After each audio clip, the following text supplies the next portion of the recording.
Welcome to All the Things, the unscripted podcast where we talk to intriguing people from a variety of cultures, backgrounds, and career paths and deconstruct who they are and why they think the way that they do. We dig deep and ask unexpected questions to learn about all the things, from faith and current events to relationships and mental health. We want to satisfy your craving for knowledge, true connection, and real conversation. This is Lenya Heitzig and Lindsey Maestas. All the things.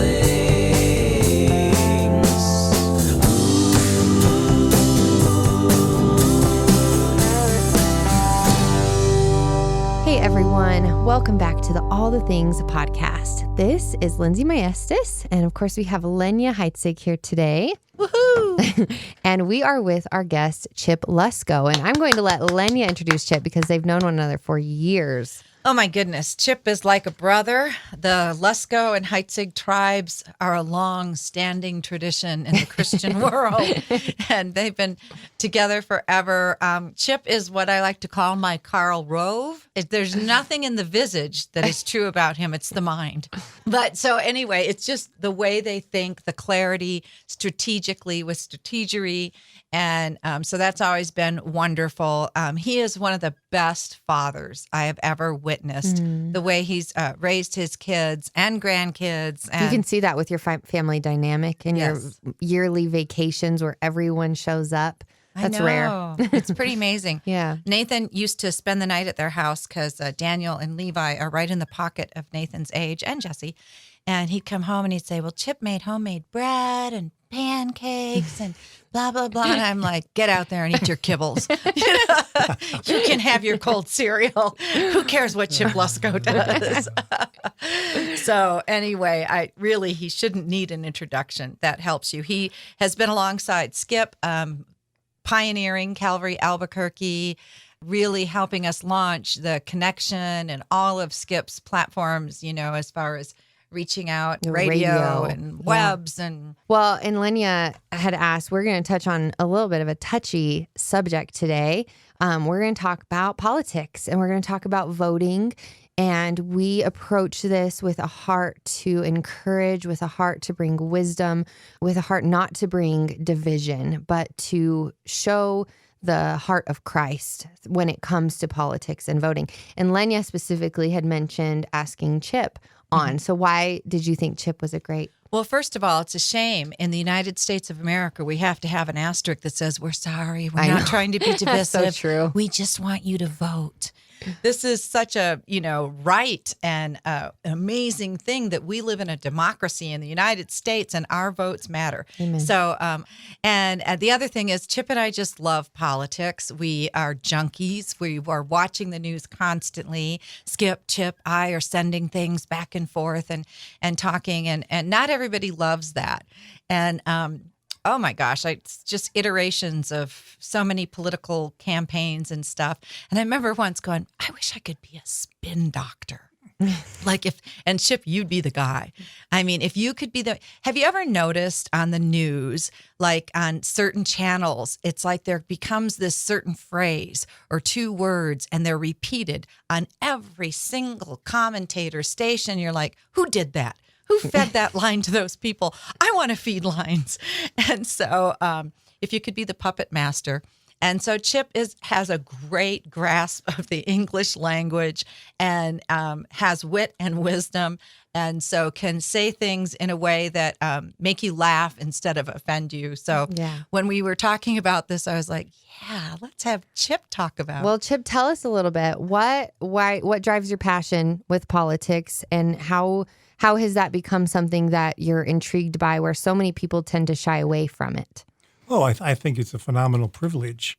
I think we need to realize what an awesome rarefied air we're breathing when it comes to living in a democracy. Only infinitesimal fraction of people who ever lived on the planet have had this right.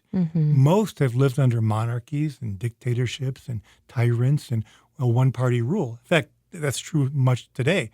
Red China, a huge block of 1 billion people and more. Russia, they have voting in Russia, but you only get one choice. You will vote for me. So I remember being with Skip in in Cuba a few years back. Oh, And I broke off with some free time to do some souvenir shopping. It was a huge mercado. I mean, it was huge, like the state fair, and hundreds of booths. So I thought, wow, I can go and get what I want for my family.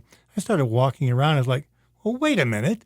They all have the same thing. And I was like, duh, this is communism. right. Yeah. And you forget that's what people live under. Yeah. There isn't the freedom There's no of- options. There's no choice. No So options. interesting You how will drive You this want car. white or white. Yeah. And so for people, if you ask, should Christians vote? I mean, it's like, well, if you don't vote, don't complain. And if you don't vote, don't be surprised what happens, because bad things will happen. Yeah. Yeah. There is evil in the world, and there are forces of good. And it's let's not overcomplicate this. God is about freedom, liberty, human Yes. responsibility. Yes. And the forces of evil are about domination and bondage and misery. So take your pick. I mean, there's very little gray area.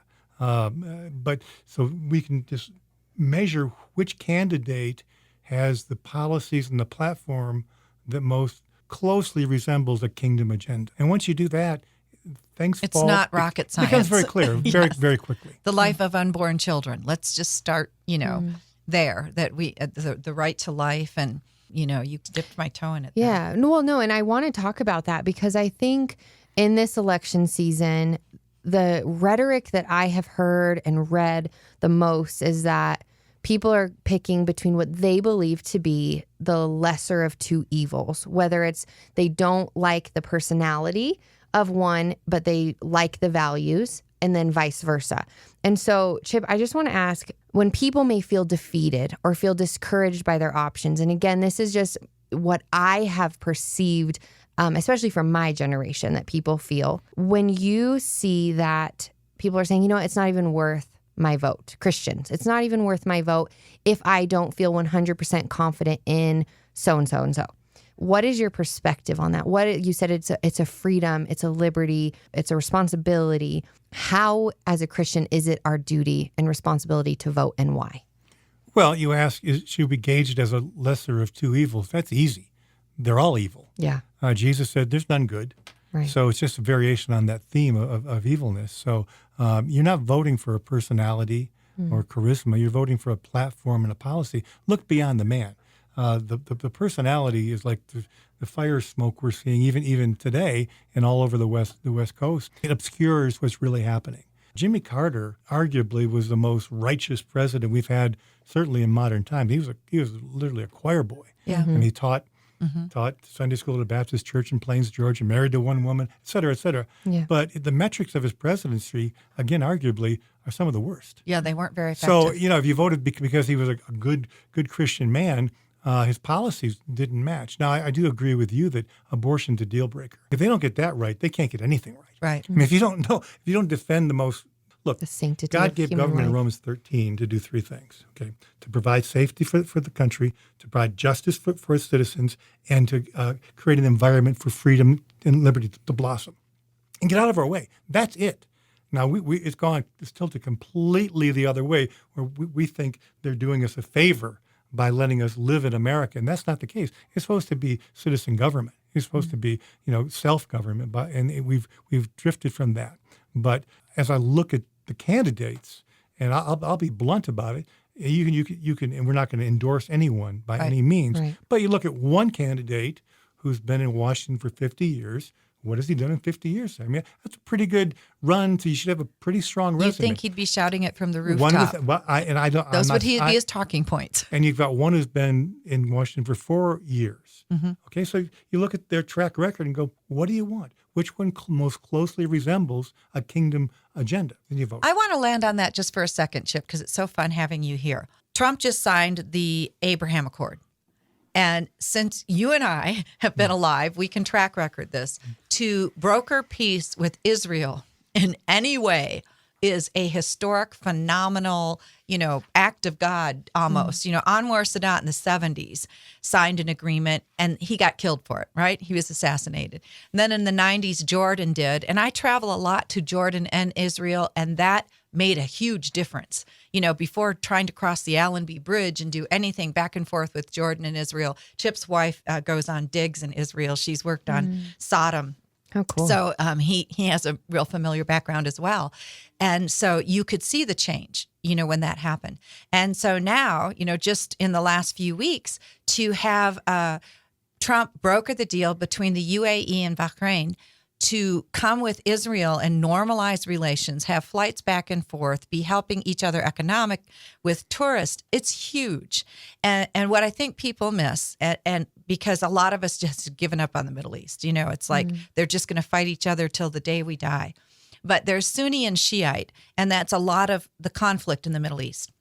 And Iran is Shiite, and many of the other countries are Sunni.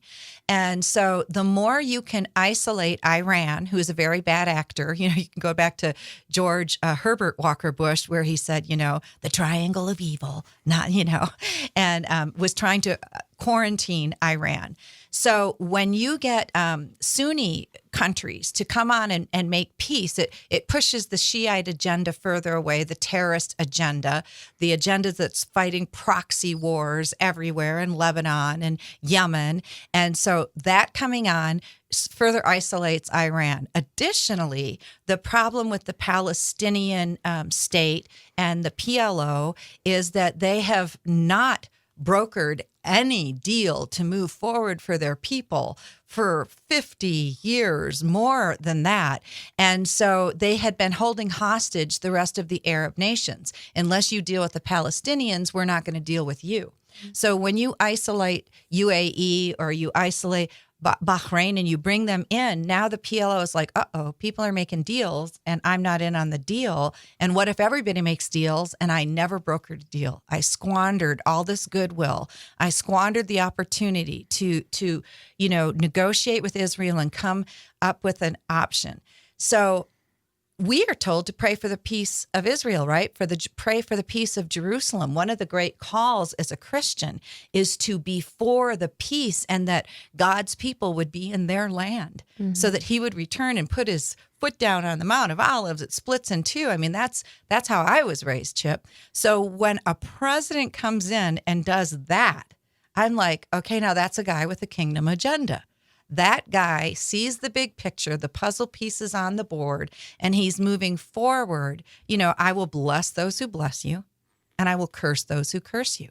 So Trump has put the embassy in Jerusalem, and so are these other countries. It will be the first Arab nations to put embassies in Jerusalem as well. So, I mean, if we were just going to look at the Middle East as one of the factors, I don't know if there's a question in there. I was looking for it. I know. Well, Chip's giving me the look like. I want to play devil's advocate a little bit because I have so many conversations all the time with Christians and non-Christians. And I like that you said, Chip, at the beginning, we're not looking at the person because they're sinful. They're depraved. They're broken. However, there is a struggle between people looking at both candidates and seeing ignorance with tweets or with speeches, needing teleprompters, of course, which they look back to Obama and they see this articulate guy who a lot of his policies were not, the majority of his policies were not founded in the Christian faith whatsoever, but he spoke well. And so people received him well. They had respect for him.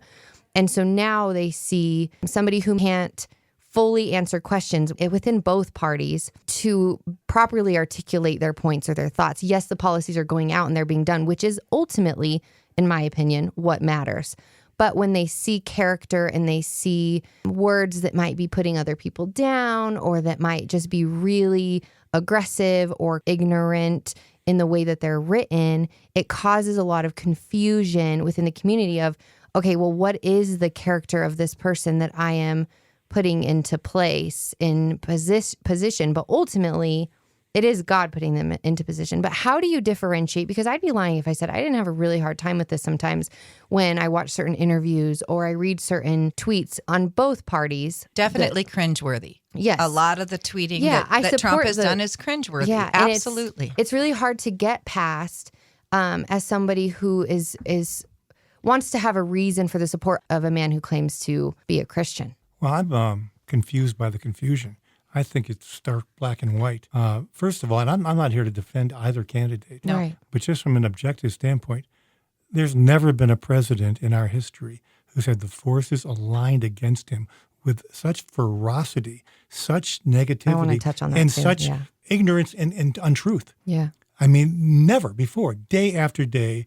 And it's funny, people will criticize a tweet and let a lot, they'll get up there and call him a dictator and talk about his family and talk about everything possible. And then they'll say, but he tweets badly.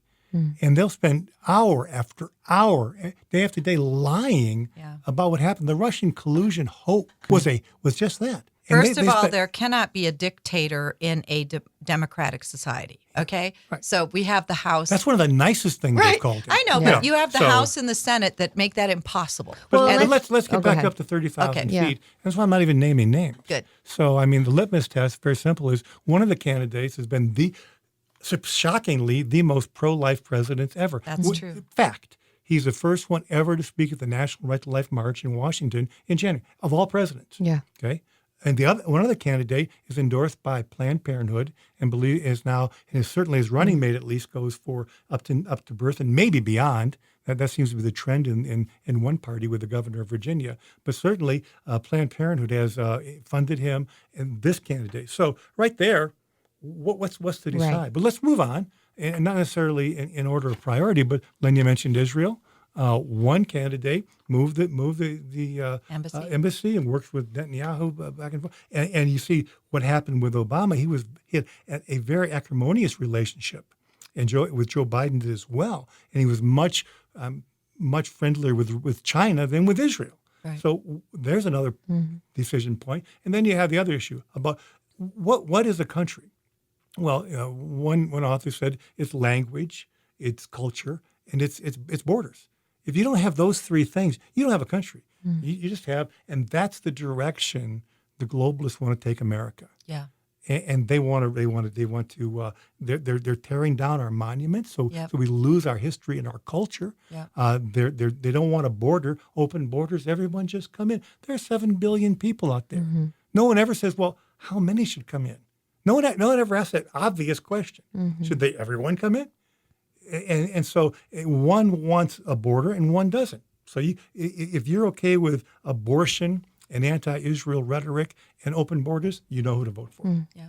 Well, let's talk about. Well, I want to say something about that too. Sure. In answer to your question, you said, "How can you, with the character or the tweets, or we're not voting for a pope." We're voting for a president. Again, this is a secular realm. We're not voting for the guy who's going to be preaching in our pulpit. We're voting for the guy who we think the platform represents what we see as our nation's future based on our foundation. So you're not voting for a pope, you're voting for the president. And, Chip was saying Jimmy Carter got the closest to a choir boy. JFK, what happened on his watch? They brought women in. I mean, poor Jackie. So it was horrible. LBJ, he used to skinny dip in the pool. It's even in Billy Graham's memoir that he wanted Billy Graham to go skinny dipping. He was known for having very coarse jesting. Bill Clinton, Monica Lewinsky, and cigars. Epstein. Yeah. So, I mean, how can you throw those stones? And then I just called out 3 people from the other party and said, where was all your moral indignation when those things were happening? And now you want to use that as a wedge for this issue. So, I just think clearly there has never been a president. And I don't think if you were trying to elect a pope or a pastor, they would be electable. Yeah. That's not what we're looking for. And just by virtue, I mean, if you look at history and you study people who run for politics, whether it's in England or, any other place in the world, by nature, a lot of politicians are narcissists. I mean, you have to have a certain personality trait to want to do this, and to have the ethos, the personality to take on and see your vision of the world. So, you're not really electing Mr. Rogers. You're looking for someone who's going to get out there and impact change. Now, Mr. Rogers did change the world in his own way. So don't hate on me for Mr. Rogers, because I love him and I think he did beautiful things. But I do like what you said with the moral indignation against there's very blatant, no matter what side you're on, against Trump. The media is as loud as it can be and as aggressive as it can be.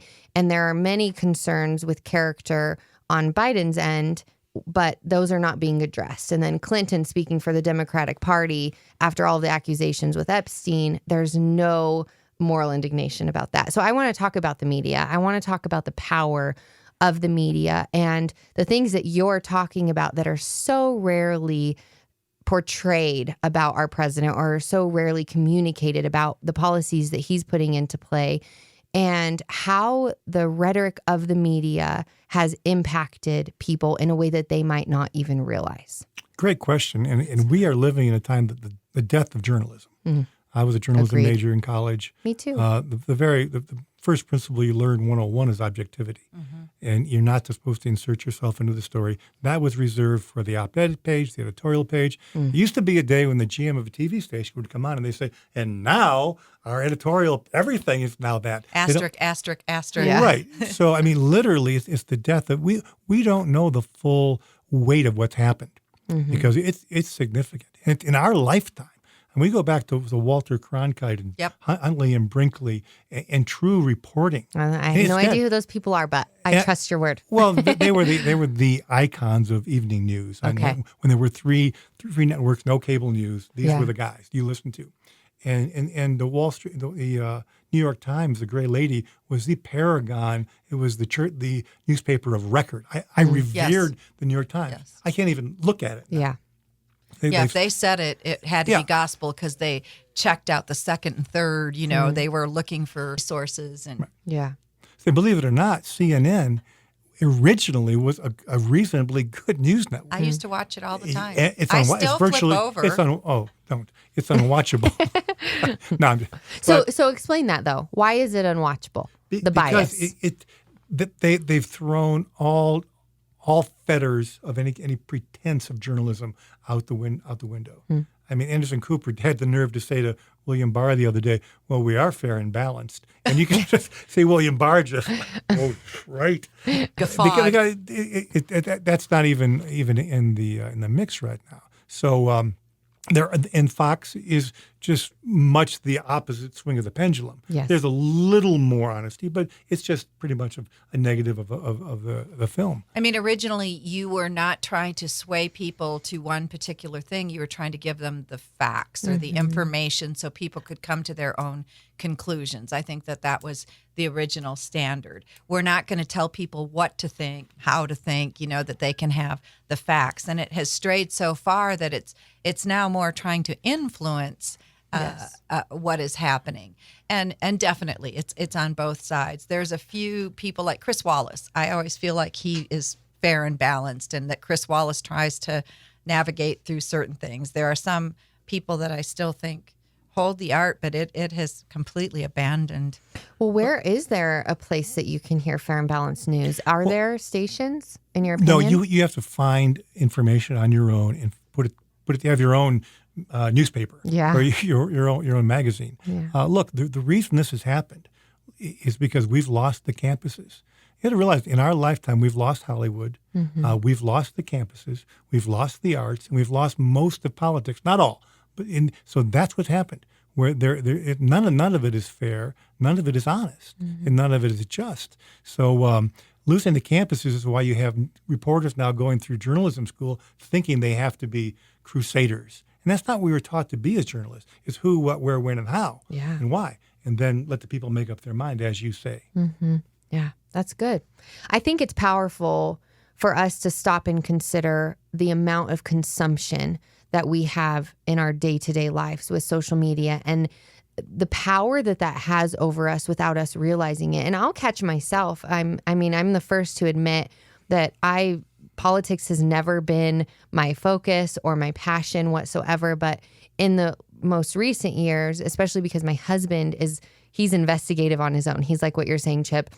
He'll listen to everything. He'll watch everything. He informs himself based on biblical perspective and just informing without having a bias. And I just really respect that in him. And it's given that to me to seek out my own information, because when you're scrolling you on Facebook or social media, the power that Facebook has over advertisements, the power that Instagram, where they've been pulled in to discuss this and the impact that they've had over the elections, because they're putting their hand in what you see and what you view, and it impacts you even if subliminally, even if you don't realize how it is informing you. You're taking pieces of that every single day. And we're really not. I don't believe that God created us to have the world at our fingertips with research. It's a beautiful thing, but at the same time, it can be really disconcerting because of how much you're taking in when you don't know if it's the actual truth. So much of in life, we want to be spoon-fed. We just want people to do all that work for us, synthesize us, and tell us what to think. Yeah. I mean, that's just really the truth. And so you really do have to look at the source, who wrote what it was said, read other sources, do double sourcing, do background work. And I think all the listeners are now going, crickets. I'm not going to do that. But honestly, and you need to hear both sides of an argument. We've talked about that time and again. What is missing in all this? Because whether it's the media and you have one side that's liberal and one that's conservative, and it is now just torn apart, bipolar, if you will. And, the parties are just, everything has this huge schism. And what has happened to civil discourse? Why can't we sit down and discuss things and say, okay, let's talk about socialism. Let's talk about the countries that have it or have practiced it, and the unintended consequences, the place that it will logically lead. And it just becomes that you can't even have a conversation that would be fruitful to do that. And I really think that that's what news used to be and allow us to do a bit, was have these conversations, or the war in Vietnam, or whatever it is, that we were given at least enough of, a full-orbed look at a situation without just cherry picking the facts and the things that are going to support your story, and then leaving out all the other things that might bring a counterbalance to it. I mean, is that... Yeah, well, to your question, there are commentators you can trust who will assimilate the news without being rah-rah cheerleaders. There's Ben Shapiro, very articulate, very intelligent, not afraid to call out either side. Yeah. You have William Bennett, who has a podcast. Love him. Used to be in Reagan's cabinet. You have Bill O'Reilly, who in the No Spin Zone, who has his own channel now. Who's very, I think, fair and balanced. In fact, believe it or not, Dennis Miller, the comedian. And also they'll have on guests who you can really trust, sometimes authors who really have dug down and aren't picking a side. We need to realize not the micro so much of November 4th, because November 5th is coming, what be what may. America's 245 years or 250 years old now. And you've seen the cycle of nations where they go from tyranny and bondage to freedom and bravery to dependency, and then they move back right into tyranny and bondage again. It's very possible America's at that point right now. Typically, it's 300 years in the cycle of history. Rome fell, right? Yeah, well, and many, many other nations, that just seems to be the cycle. Now, that's not in stone. And that's where it comes to the good news, but a little more bad news first.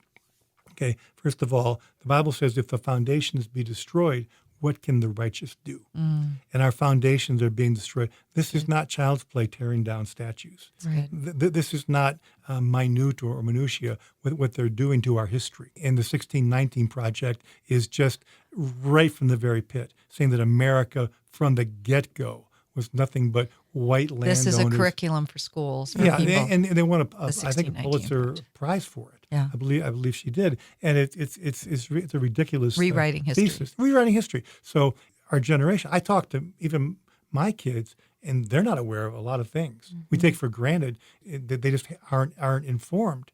So we're at the tipping point, and it very easily could go very quickly in a bad direction. Now, I came to a real epiphany recently, because the downside of being a political geek is it can really get in your Then system. you have to detox. You That's really my do. husband. So I had to start and say, wait a minute here. Let me go back and what do I believe?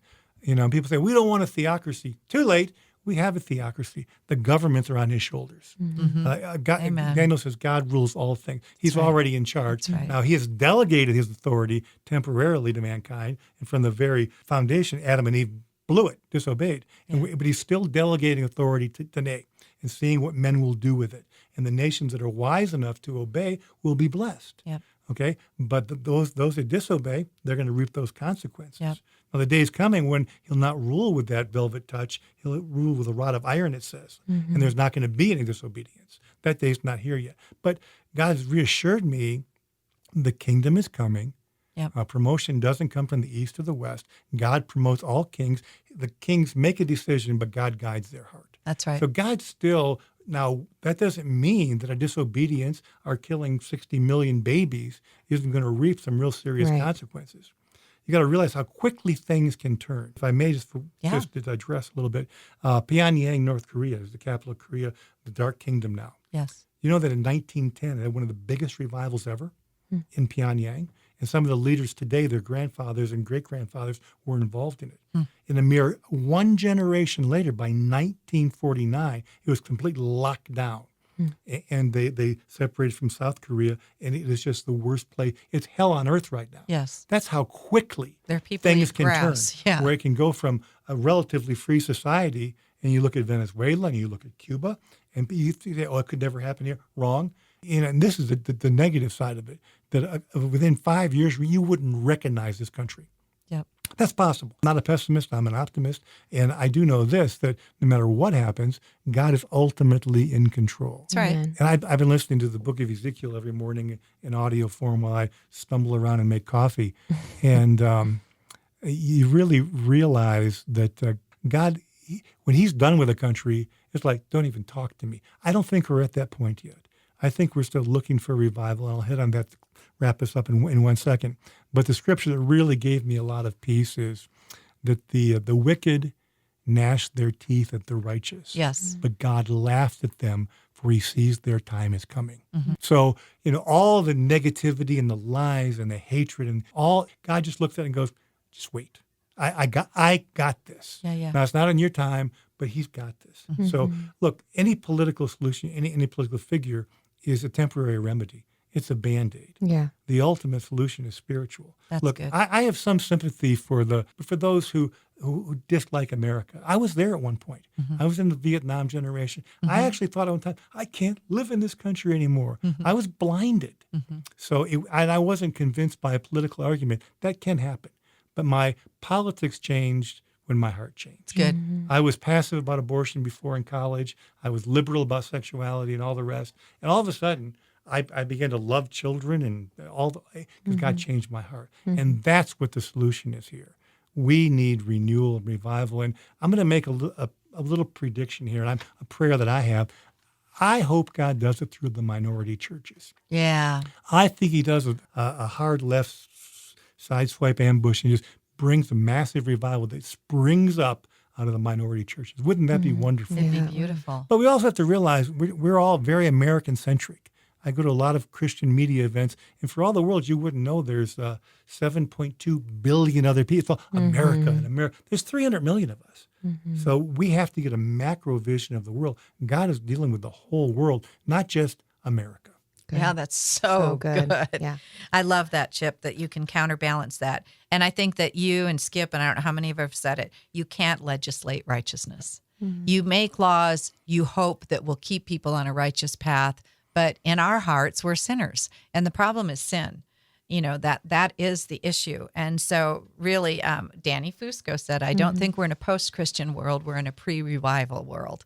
And I just loved that Amen. pivot. Yeah. And so I think that'll take you a long way. So politics definitely are important. We live in the United States. We've been given this civil duty and this privilege. And so use it how you will, Again, votes have consequences, thoughts have consequences, what you decide and what's important to you, that's how this whole thing works. But we could spend more time saving souls. Because really you change our culture when you change the heart, just like you're saying, Chip. The more people that are saved, the more they're grounded in truth, the more they're kingdom-minded, the more principles that God has are valued and that's when a country thrives. Wasn't it Tocqueville that came over during the American experience? He was a French philosopher, and he was just astounded by what was happening in the United States and this whole thing growing, this democracy. But he also went to the churches.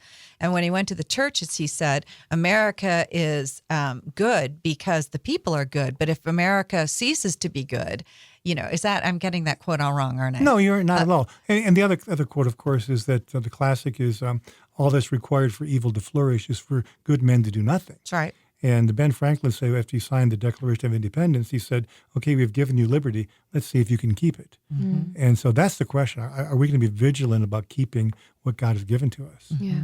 I like that you mentioned the American-centric because I do think that dictates so much of our thought process. And also, in being grounded in truth, I believe that it will prevent us from worshiping our ideologies in politics. I think if we are focused as Christians on Jesus and his calling for our lives, for our country, then we are able to see things more clearly. We're able to see perspectives more clearly. We're able to understand more fully the heart and the mission of our country and of the church. So do you agree, Chip? Do you feel that if we remain focused on the ultimate purpose, on making disciples, on loving others, on pointing them to Christ, that then we are able to have a more clear view of where we're going politically? Absolutely. We need a larger view of the world. However, let's not pretend America's not special. Yeah. Amen. There are those who are really debating that fact right now.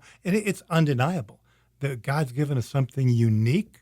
No nation in the history of the world has been so compassionate, been so giving, been such a platform for missions. No one sent more money we after World War II, no nation has ever gone without seeking to colonize and do nation building. Mm-hmm. We built nations and walked away and said, there you go. Mm-hmm. That's never been done before. That's not what Britain did. Yeah. They colonized the world. The sun never set, but they wanted their payday. Mm-hmm. So America is special. It's unique. Look, God will go on. He'll be Lord on November 5th, no matter what happens. Amen. But that doesn't mean we're not going to reap some consequences. So this is worth fighting for. America is unique. It doesn't make us better. It just makes us have, in fact, more responsibility. We've been given so much. Well, and what does giving up do?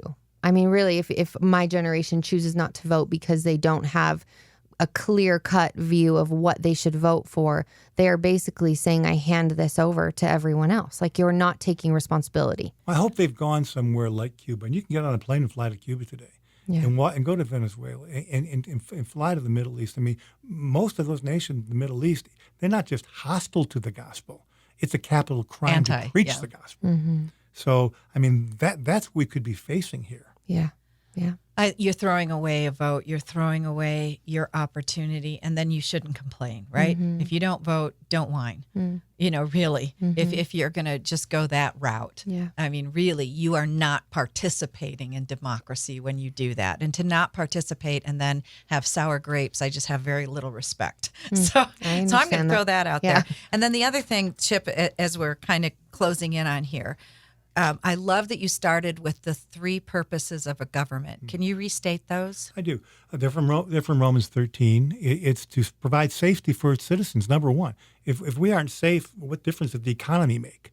So we have to I don't want, as you say, we're not voting for the choir boy in chief. We want a commander in chief. Right. I want a tough guy up there. Yeah. There are people who want to take over this country. Right. And are determined to do so. Let's play devil's advocate for a minute. If you were Satan, who would you do your heavy-duty labor on? There's no mistake that the Ayatollah said, we want to get rid of the little Satan, Israel, and the big Satan, America. Well, I like being judged by who our enemies are. That's right. That's good. Provide safety for its citizens, provide justice. God is like a mighty river. God's about justice. That does speak to the issue of racial prejudice and all the things that go with it. So justice, and then just to create an environment where liberty and freedom can flourish, and let the people have the freedom. We're guaranteed the right to pursue happiness. That's right. We're not guaranteed to be happy. We'll find it, but we can pursue it. That's right. Just let us have the opportunity. And government cannot. It's not a gift from government. It's a gift from God. That's so good. Amen. So getting back to that idea of what government is for. The church has one role in society. government or your country has another role, church versus country, so to speak. And so when we expect the church to fulfill what the government should be doing and vice versa, the government should do what the church has been doing, should be doing. And I look at that a lot of the social issues.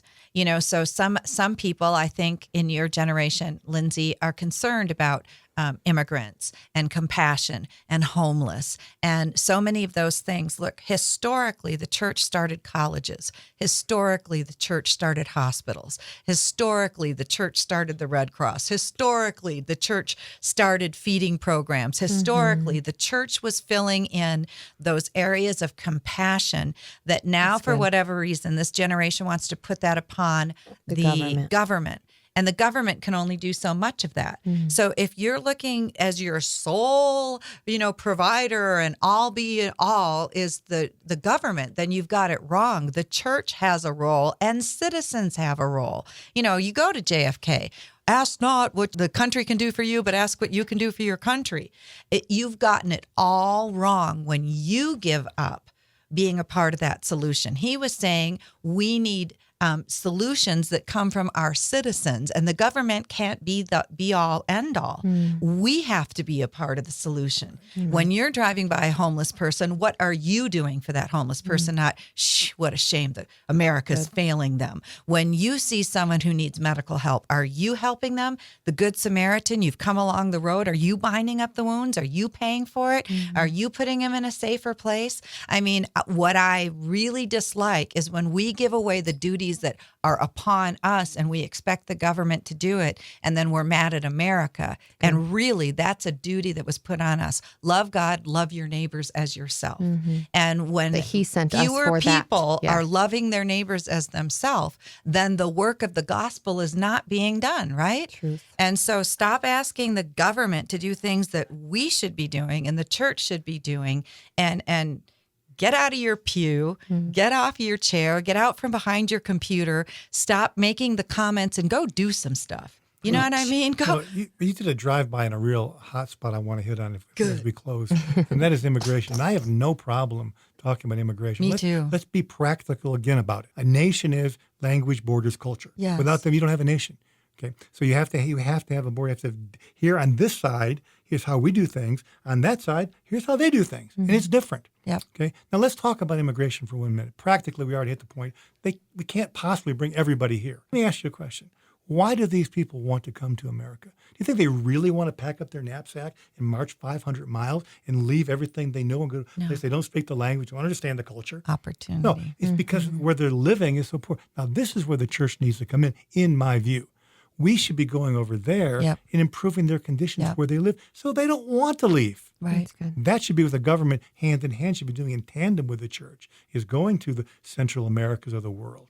And we can raise their standard of living. Those people don't want to leave. Their families or their culture, Well, if their you just look at it heritage. geopolitically, refugees or immigrants, however you want to look at them, they leave because it's hostile or hard or poor or oppressed. I mean, that's why the Mayflower came here. They wanted a place to be able to redo things. And so the solutions, to be so myopic, as you're saying, to be so myopic that you just look at the United States, but you don't look at the world, you start getting into geopolitical solutions. Governments have consequences. When you're not living under a democracy and you're living under, some of these dictators and socialism and communism, they're not great places to be. They're really not.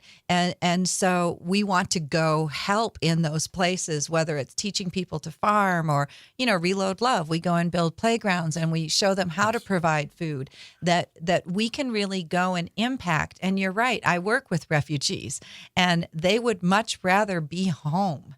They don't want to come here. Most of them would rather go back where they came from, if where they came from was safe. If where they came from, there was an opportunity. And so you really do hope that you can impact on a more world view, not just a United States view. It's a cheap shot to say, it's unloving to be for closed borders. Not so. There is an immigration process in America. Yeah. You can come here from all over the world, and they do from all different countries. And it's worked very well for several hundred years. And so there's a way to get here. But to say anybody should come, we should be able to say, do you believe what we believe? In what world do you invite your enemies to move next door? That's not a loving thing to do to anyone. So we're saying, let's open the borders and anyone can come in. That is cultural suicide. But compassion dictates that we go and help and we take the stranger and we love them and we feed them. And those that are here, we should be helping and feeding. I 100% agree. Yeah, there's a quote. It says, and it touches exactly on what we've been speaking about, but we shouldn't project onto the White House what only the church should fulfill.